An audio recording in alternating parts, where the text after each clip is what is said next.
Assalamualaikum warahmatullahi wabarakatuh. Yang terhormat Ibu Dr. Yulia Trisamiha MPD dan teman-teman yang saya banggakan.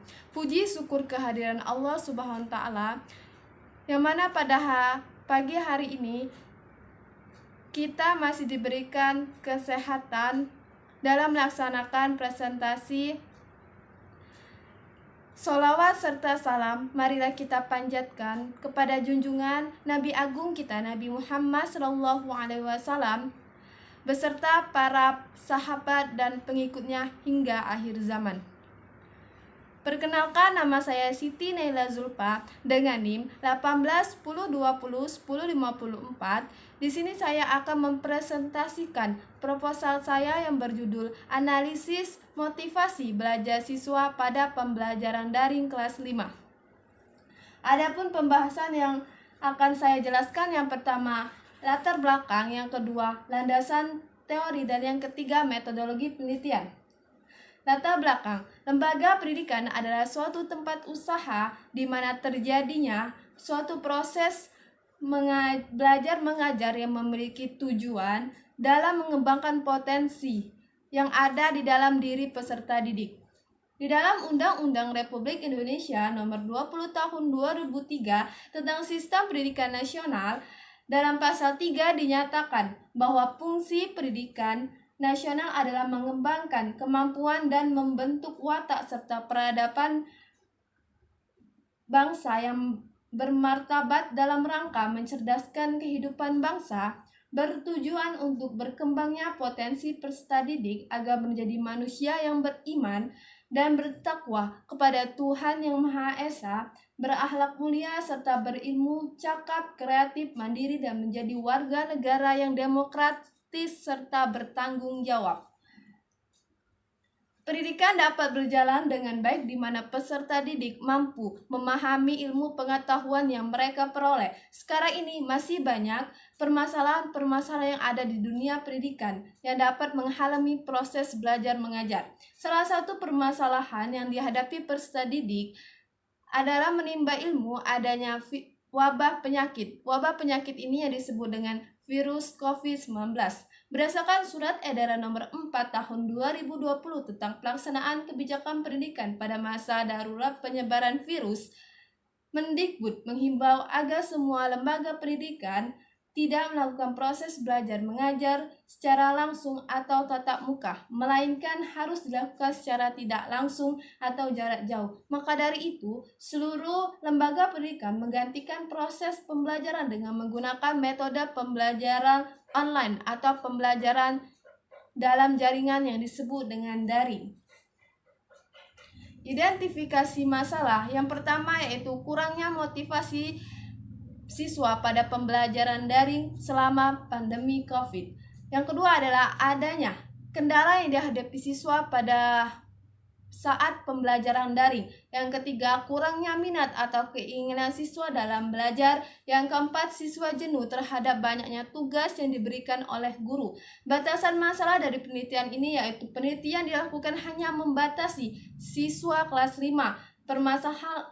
Permasalahan yang diteliti tentang motivasi belajar siswa pada pembelajaran daring selama pandemi COVID, dan yang terakhir adapun faktor-faktor yang mempengaruhi dan solusi dari permasalahan tersebut tentang motivasi belajar siswa pada pembelajaran daring. Rumusan masalah berdasarkan identifikasi dan latar belakang yang telah dijelaskan di atas, maka rumusan masalahnya yaitu bagaimana motivasi belajar siswa pada pembelajaran daring. Yang kedua, apa faktor-faktor yang mempengaruhi motivasi belajar siswa pada pembelajaran daring. Dan yang terakhir, bagaimana solusi dalam meningkatkan motivasi belajar siswa pada pembelajaran daring kelas 5. Manfaat penelitian. Penelitian ini diharapkan dapat memberikan manfaat secara langsung maupun tidak langsung di dalam dunia pendidikan. Adapun manfaat dari penelitian ini, yang pertama manfaat teoritis dan yang kedua manfaat praktis. tinjauan pustaka. Berdasarkan penelitian yang dilakukan oleh Hartono tahun 2014 dengan judul penelitian analisis tingkat motivasi siswa pada pembelajaran IPA model Advanced Organizer berbasis proyek, hasil penelitiannya menunjukkan bahwa presentasi peserta dengan motivasi kategori tinggi pada kelas eksperimen sebesar 54%, sedangkan presentasi terjadi dengan kategori sangat tinggi sebesar 22%. Hal ini berarti terdapat perbedaan signifikan dalam motivasi dan sikap SES dalam pembelajaran model Advanced Organizer berbasis proyek, dan memotivasi belajar IPA menjadi lebih baik melalui pembelajaran model Advanced Organizer berbasis proyek. Perbedaan dari penelitian Hartono yaitu sedangkan penulis meneliti analisis motivasi belajar pada pembelajaran daring, sedangkan Hartono ini meneliti analisis tingkat motivasi dalam pembelajaran IPA dengan model Advanced Organizer berbasis proyek. Persamaan kedua penelitian itu yaitu sama-sama meneliti motivasi belajar. Landasan teori motivasi. Menurut Nur Hidayah, motivasi adalah suatu proses untuk menggerakkan motif menjadi perilaku atau tindakan untuk memuaskan atau mencapai tujuan. Belajar. Menurut Winker, belajar didefinisikan sebagai suatu aktivitas mental atau psikis yang berlangsung dalam interaksi aktif dalam lingkungan, keterampilan, dan nilai-nilai sikap yang bersifat relatif, konstan, dan berbekas. Selanjutnya yaitu pembelajaran daring atau yang disebut dengan e-learning. Menurut Chandrawati dalam Nur 2010, e-learning adalah suatu proses pembelajaran jarak jauh dengan cara menggabungkan prinsip-prinsip di dalam proses suatu pembelajaran. Adapun metode penelitian, yang pertama itu waktu dan tempat penelitian yang akan dilaksanakan di Sekolah Dasar Negeri 144 Palembang. Jenis penelitian ini yaitu penelitian kualitatif. Penelitian ini termasuk jenis penelitian deskriptif kualitatif. Jenis penelitian deskriptif digunakan untuk menganalisis kejadian, fenomena, atau keadaan secara sosial. Data dan sumber data. Dalam penelitian ini, peneliti mengambil dua sumber data yaitu sumber data primer dan sumber data sekunder. Objek penelitian. Objek yang diteliti dalam penelitian ini adalah informasi yang melekat tentang motivasi belajar siswa pada pembelajaran daring di masa pandemi COVID. Subjeknya informan dalam penelitian ini yaitu peserta didik kelas 5 yang mengikuti pembelajaran daring. Teknik pengumpulan data. Teknik pengumpulan data yang dilakukan pada penelitian ini yaitu observasi pengamatan yang dilakukan pada proses belajar mengajar siswa selama pandemi.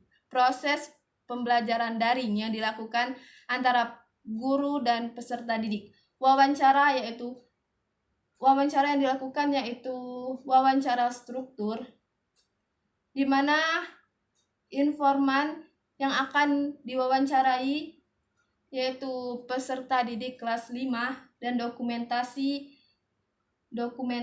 yang dilakukan, dokumentasi berupa hasil observasi dan wawancara yang dilakukan oleh peneliti.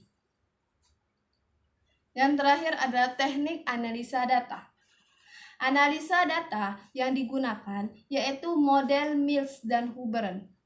Maksud dari model Mills ini bahwa aktivitas dalam analisis data kualitatif dilakukan secara interaktif dan berlangsung secara terus-menerus sampai tuntas sehingga datanya jenuh.